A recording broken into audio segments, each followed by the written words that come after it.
Swayam Prabha. Digital India. Educated India.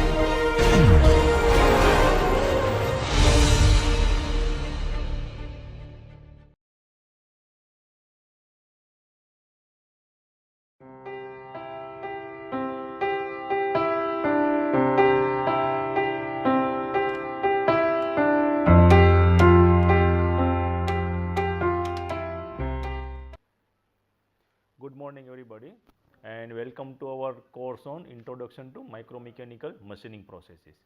Till now what we have seen about the different type of classification, then how these processes are different than other processes in the introduction part, and later on we have seen that different type of scaling laws, that what we have to do when we want to do some changes into the system in terms of dimension, that whether it will be favorable or it will not be favorable in terms of the different type of operation which we want to come out of the machine or some type of other components. In that we have seen different examples, some type of examples are living type of things and some of the man-made type of things, and we have also seen different field like a fluid mechanics point of view, in terms of the buckling bar, or in terms of applied mechanics point of view, that what happens when you change the size of the component or size of the different element, and how this thing will change depending on the loading and deformation and different type of other things. But till now we have not touched upon the processes which we are going to discuss, that is micromechanical machining. So now from this class we are looking into the different type of mechanics, that what is going to happen when you scale down the process. That means suppose you are using a big tool like a 10 millimeter of end mill cutter and you directly go down to the 500 micron of end milling cutter with the same specification or geometry. Then what is going to happen to the material, what is going to happen with the tool, whether tool will remove the material or it will not able to remove the material, what type of systems you require, and that means now we go to the particular zone of the cutting tool and the workpiece material, that is called interface. Now let us see that what things will be difficult or with what things will be different when you do machining at a micro scale. So today's our topic is the difference between the macro and micro machining processes. Now first thing comes in our mind is the size effect. Now what is the size effect? Now size effect is something like this. So this will tell you that what happen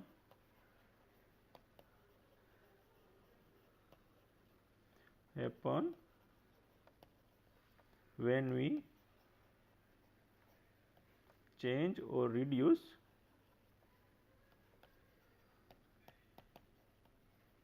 size of machining operation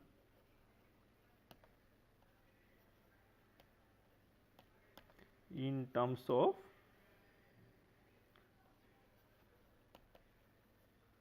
cutting tool and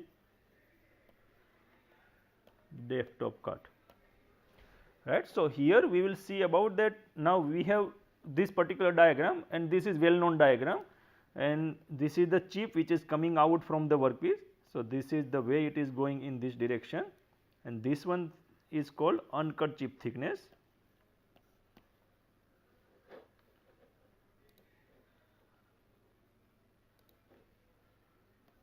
So this is the chip is going in this direction, this part is called the uncut chip thickness.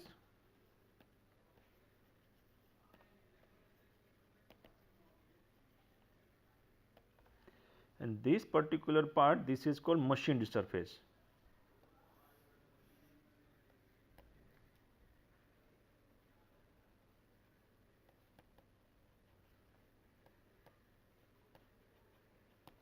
Right, and this is the tool which is one known, and this is the chip. Now this diagram is well known because we know every aspect about this part, that when the tool interacts with the workpiece at a particular uncut chip thickness depth, that is called depth of cut, at that time some material will remove in terms of chips, and then you can get the machined surface at this location. But what is important here to understand that this is at the normal scale what we are discussing now, but now if you see that if you reduce the size of the cutting tool, right now you consider this one is a very big cutting tool with a cutting edge radius around 1 millimeter or maybe 500 micron or 100 micron. But if you continue in doing machining at a micro scale, then this size will be very small in that case.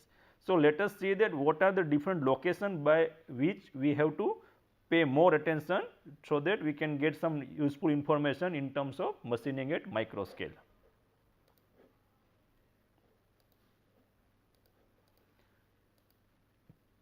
Now, here I have shown one example of a normal cutting operation well known to us. Now, here what we are doing, that we are cutting one vegetable here, and what is important thing is this is the tool and this is the workpiece.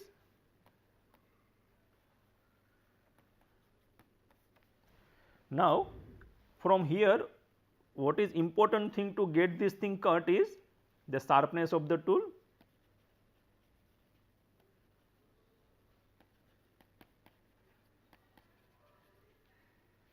Right, let me write this thing here, what is important.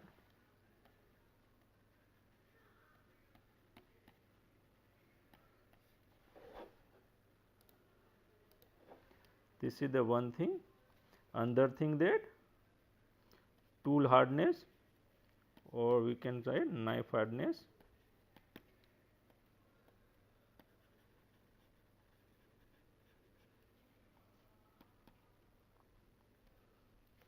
Then angle at which you cut it,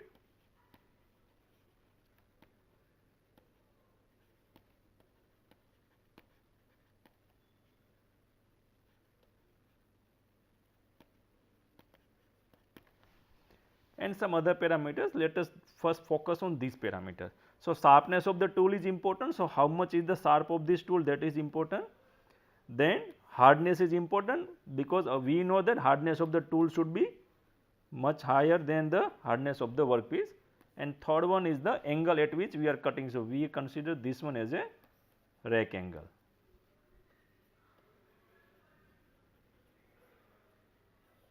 Right. So, now let us see that what are the things where we have to pay more attention. So, first thing is the deformation zone. So, let me clear this thing part. So, this is the first thing. Now, what is that thing? So, this is the zone at which our material is going to deform. So, what are the things here important? So, first thing is the strain or inhomogeneity. So, that is in here. So, because suppose we know that all material has little bit amount of defect in terms of some type of porosity is there, some type of other things are there, inclusions are also there. So, these are also considered as a inhomogeneity. Second thing is the strain rate, at which rate you are getting the deformation. So, that is called, with respect to time, you are getting some deformation in the workpiece. Third one is the temperature, because we know that it is a physical process, that there is a physical contact between the tool and workpiece. Both have a relative motion. This is going in this direction and this one is going in this direction. So, this is the contact area where friction will occur up to this area. So, temperature is obviously going to be increased in this location, and what is the effect of temperature increase, that will also important. And the other is the strain gradient. What is the strain gradient? That we know that this is the shear plane and this is the shear plane angle.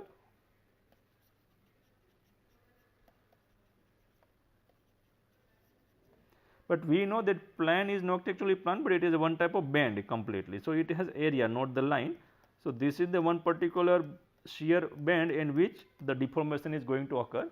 So, strain is not actually the uniform at this particular area. Some location has a higher strain rate and some location has a lower strain rate. So, we have to understand that what is going to happen when you do cutting at a micro scale to this strain gradient. So, if you see the where initial contact is here at this location. So, most probably, so these are the location where the strain rate will be very high at this location and this location, and this is the location it is far from the deformation zone. That means, the contact from the workpiece and the tool. So, here the strain will be comparatively less in this particular case. So, in that case, because in normal machining operation our chip thickness is very large, at that time we do not mostly consider in this particular, but there is always exist the strain gradient of a different location. So, this is what is going to happen, or what we have to understand at this location is the what is going to happen in the deformation zone when you reduce the size of the machining process.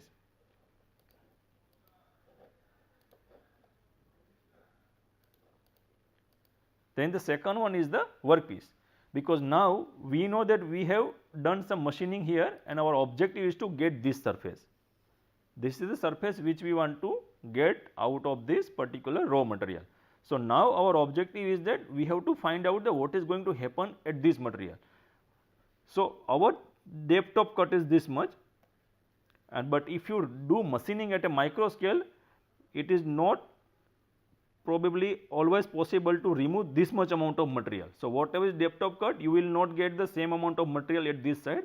Some material will make squeeze at this location and you are end up with the moving of this material inside this particular finished component. So, here we will see some of the example that at which particular condition this is going to happen. So, here the depth of cut will not be able to come out as a chip continuously, some material will also penetrate or some material also go beyond this particular line and it will become a part of the machine surface. So, here another thing is that once you do machining, at that time will there be any change in the property of this material or not. So, this is also important to study here. So, this is the location 2 where we have to do investigation in terms of the difference between the micro and the macro machining operation. And subsurface flow, that is what I am just now told you. And third discussion location is the edge radius. Now, we know that each and every tool, our general diagram is this one, that we show always we put the tool something like this and then we show them that this is the chip which is removed and this is the workpiece and this is the machine component. So, we always tend to give the tool something like this, but if you magnify this particular area, nothing is sharp, perfectly sharp is not possible to make. So, if you magnify this area, you will find that there is always one radius. So, this is called cutting edge radius, cutting edge radius. So, this is very important to understand that what is going to happen with this one, because we know in this particular case that if our tool is very sharp, it is very easy to remove the material, but if you see this particular thing, that what is going to happen with this particular edge, what will happen if this is not sharp. Sharp, it is actually relative term, because here we know that we are working at a very small scale. So, whatever be the sharpness, we have to compare it with the uncut chip thickness, uncut chip thickness.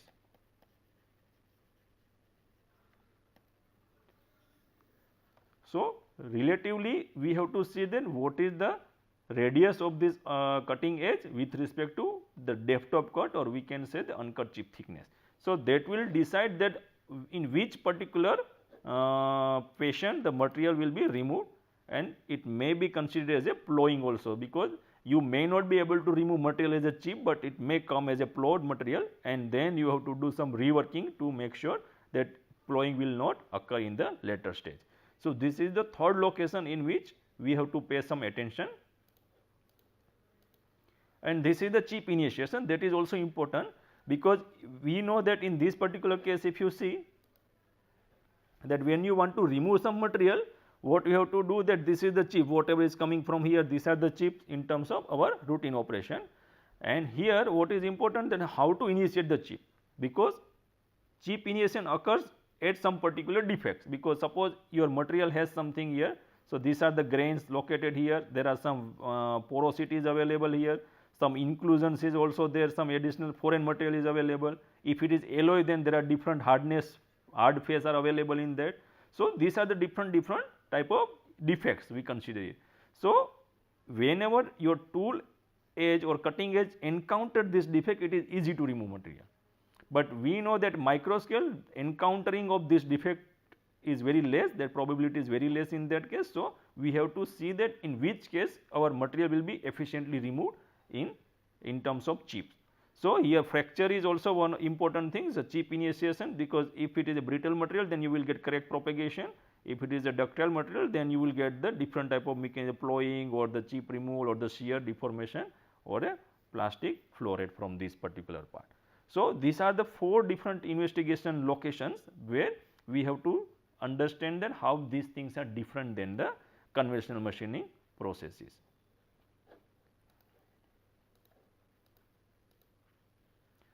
Now, let us see about the merchant theory, because this is well known. We have already seen this thing in conventional machining or the cutting tool machine tool courses.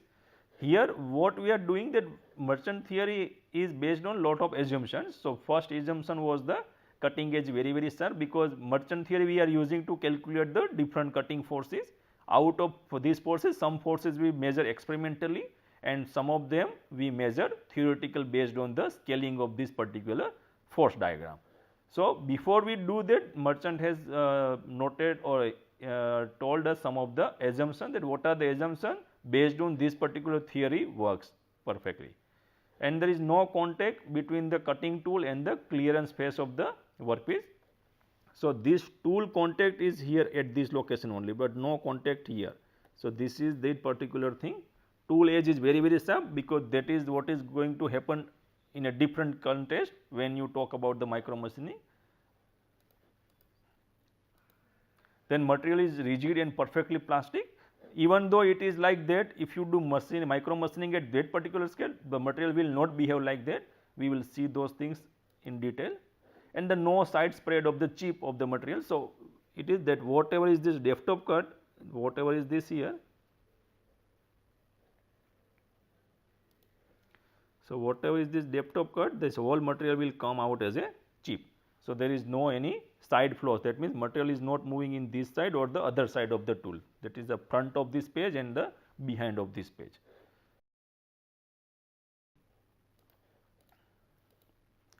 So, what is finally it was told that material is predominantly removed by the mechanical shear force.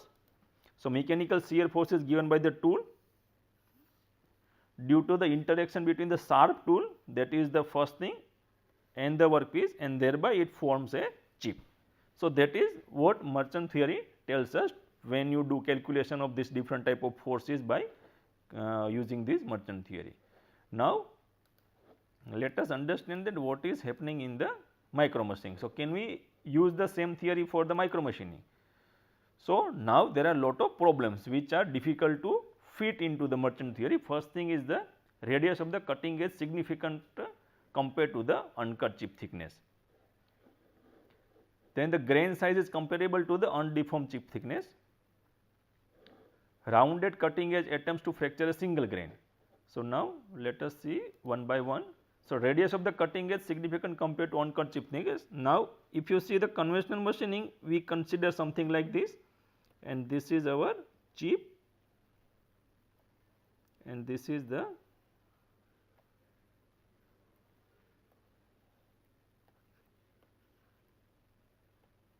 so this is the chip which is coming out with, this is the tool, this is the workpiece, this is the shear deformation zone.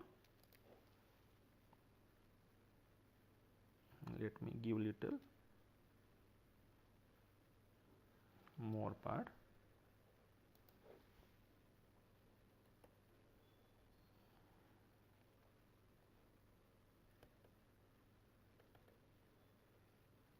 This is the diagram. Now, here if you see this particular cutting edge, we have seen that there is always radius exist at this location. So, let us call it is a R, and this is let us call as a H, HC, right. So, this is in terms of the conventional machining, but if you we know that we have to magnify this area to understand that what is going to happen in the normal in micro machining case. So, now let us see that this is the actual case of the cutting tool, and now our chip will be something like this.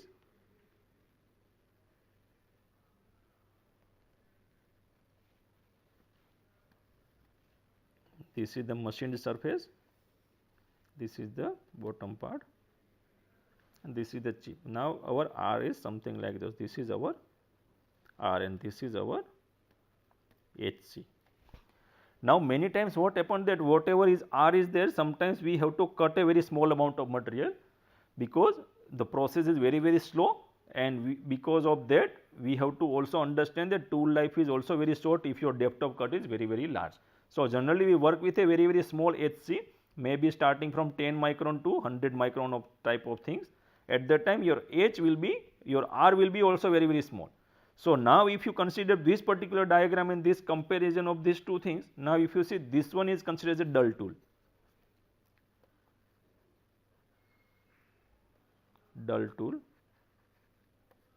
and this one is considered as sharp tool. That is in terms of dimension. But if you consider this one as a microscope, this is also dull tool, but here our uncut chip thickness is very small, and that is the reason that comparison with this uncut chip thickness our tool is dull. So, now the material removal deformation occurs in a different way, your shear zone will completely different. So, now this one is a alpha, whatever we are talking about the rake angle, but there is always another effective rake angle is different, that we will see it will be negative part because your deformation zone shifts from one location to another location. So, this is what is happening in this particular part. Now, coming to the grain size. Now, say suppose your material is something like this and grain size is consider the hundreds of, it is a 200s of, average grain size is 200 of micron grain size. Now, you are cutting a material and now you consider your depth of cut is 50 micron. So, this is your depth of cut 50 micron.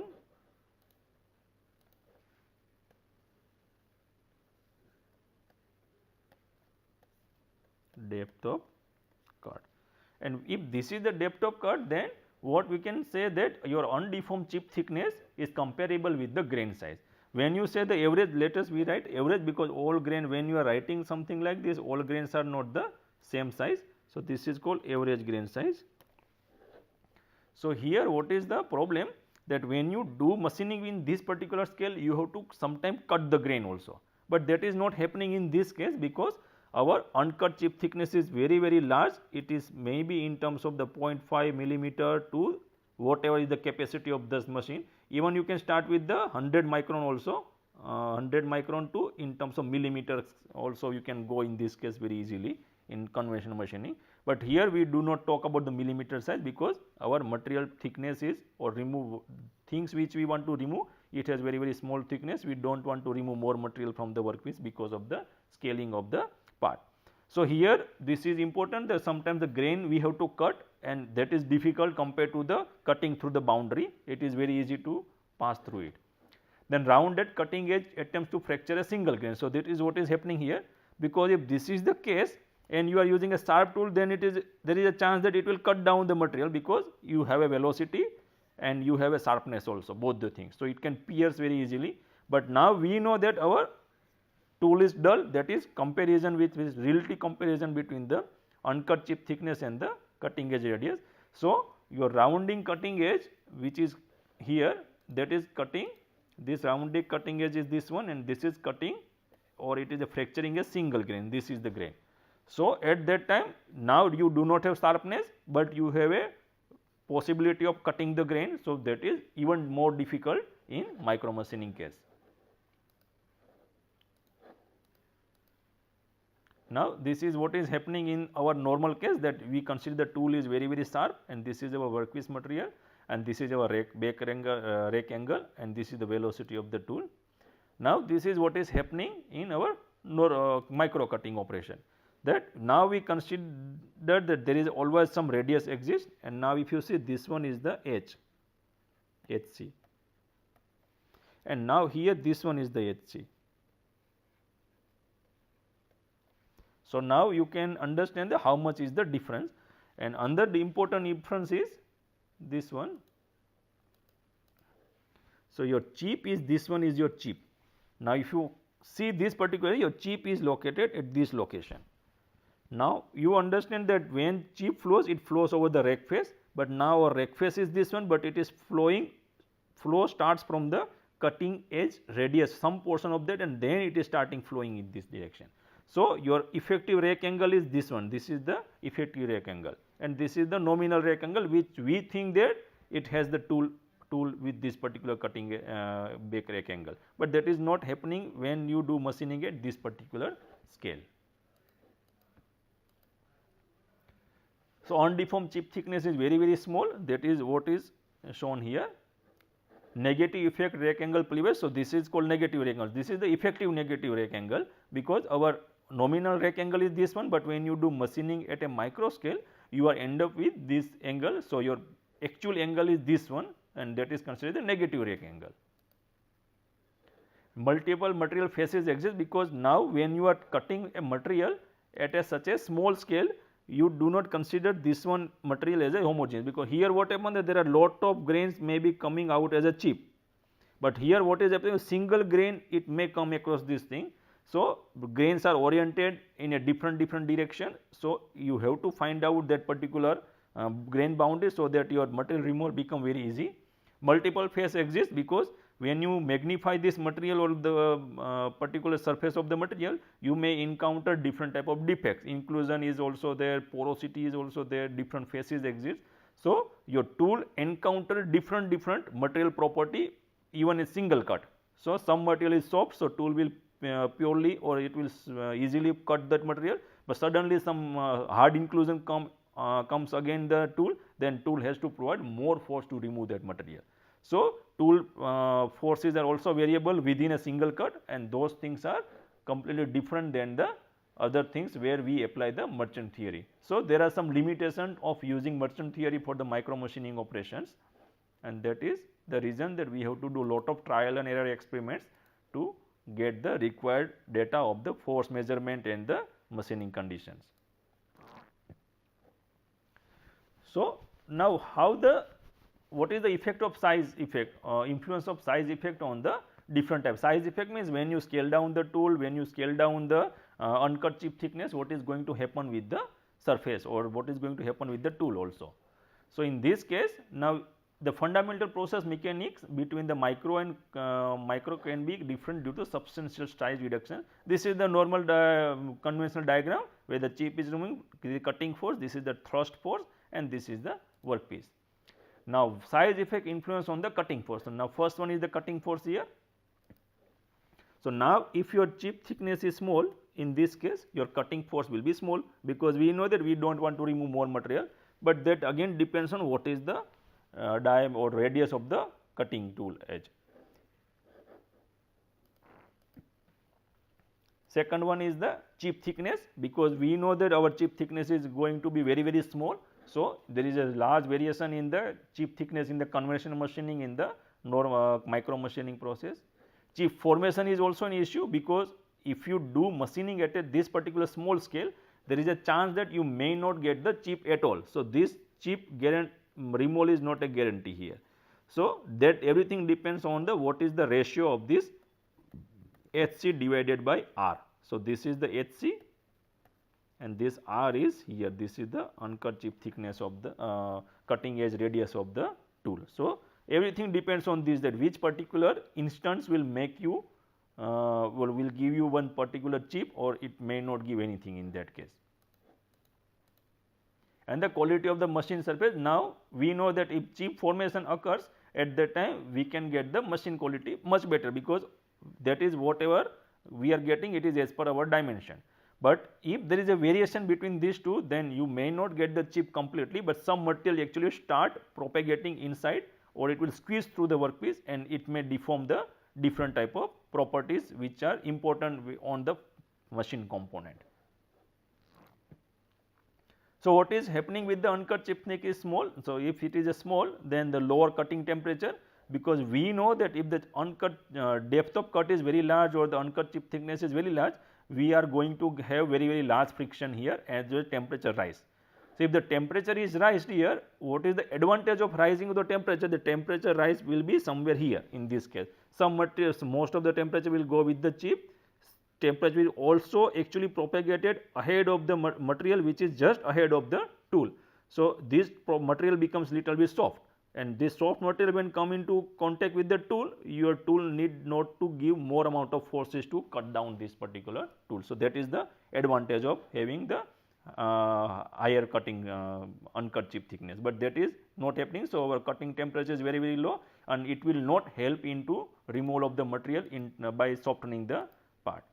So, if that is happening, then your higher it will result in the high shear yield strength of the material, because your material is not getting to soften, and that means you have to provide more amount of force to cut the material, and then you are end up with the high friction coefficient, because now your FT will increase, and that is the reason your rubbing will be very very high in this particular case.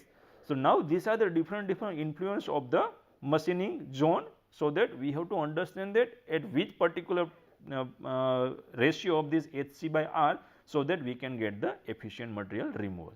So, let me finish this talk here, and we will continue from this particular lecture in the next slides. Thank you very much.